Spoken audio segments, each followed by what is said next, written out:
Most of the students that I teach work full-time. They might be employers, managers, employees, and they attend UCD on a part-time basis well after their primary qualification.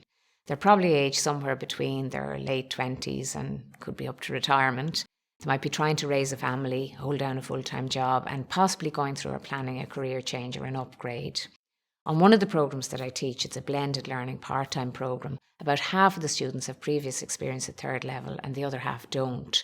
So in the same class, everybody has great work experience, but educationally the range can go from someone who was last in a formal classroom in their mid-teens decades ago to someone who ended their full-time education with a PhD a few years ago. And of course, there's everything in between. So I need to devise teaching strategies that will cater for them all. I use a lot of different teaching strategies, mostly based on adult education principles. So for example, I use blended online teaching instead of full online because adults meeting one another and their tutors in a workshop setting is really vital. These students are very experienced, so they learn a lot even if you just left them in a room together as a group and didn't go in yourself at all. I use loads of group work, usually through workshops and using a form of kind of problem-based learning. All of the assignments are work-related, and students can tailor the basic academic requirement to a situation in their own workplace, so there's a good chance that it'll be useful for their work as well as for course purposes, and that'll make them do a better job. But one of the most successful teaching strategies has been in helping students to get past trying to navigate the university stage so that they can focus on getting to grips with the new topic or discipline. I mean, we as teachers, we've all had that experience of when you've taken on a part-time work-related course. Even if you went to the college before or to the same college before, it takes a while to figure out the systems and the academic expectations in that particular course. And it can be really frustrating. So imagine what it's like for somebody that was never in college before. The college provides loads of resources in every format, from videos to student handbooks to the web, and they're available to help people to settle into the academic aspects of the university. But sometimes there's just too many resources for really busy people, and those busy people just might not end up using any of them. Research that I carried out in the past, using a 15-year cohort of students from our own discipline here in UCD, showed that those students who dropped out or failed a number of modules or took more than the prescribed time to complete the course, they usually had underlying family or work-related reasons, but they also strongly said that lack of guidance was a huge issue. Now, we provide loads of guidance, so that really made me think that maybe we just weren't putting the guidance in the right place at the right time.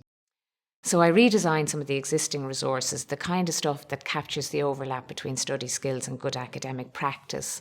And instead of providing it up front all in one place, I redesigned the delivery of the materials to make it a continuous process throughout the course, making the relevant resources available in kind of short, snappy versions, bespoke to the course, in a manner that's communicated to the students at the times when they need them.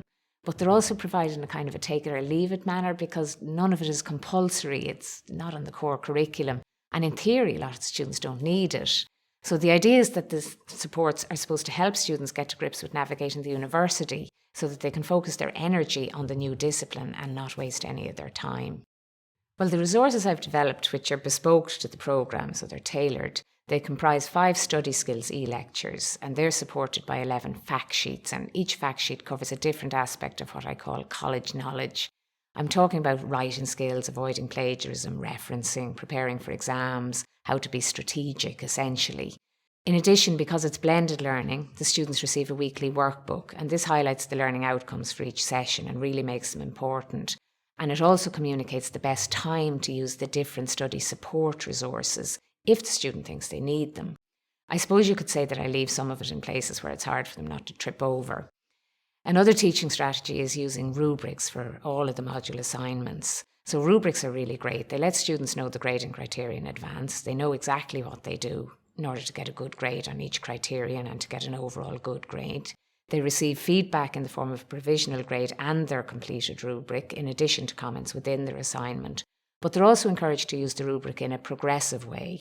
As they advance through the course, they use it more. So first they just use it as a checklist before they submit their assignment. They obviously then are encouraged to use it for reflection afterwards. But as they get more into being a student, they're encouraged to use it for peer and self-assessment and to try and identify trends in their feedback across the different assignments.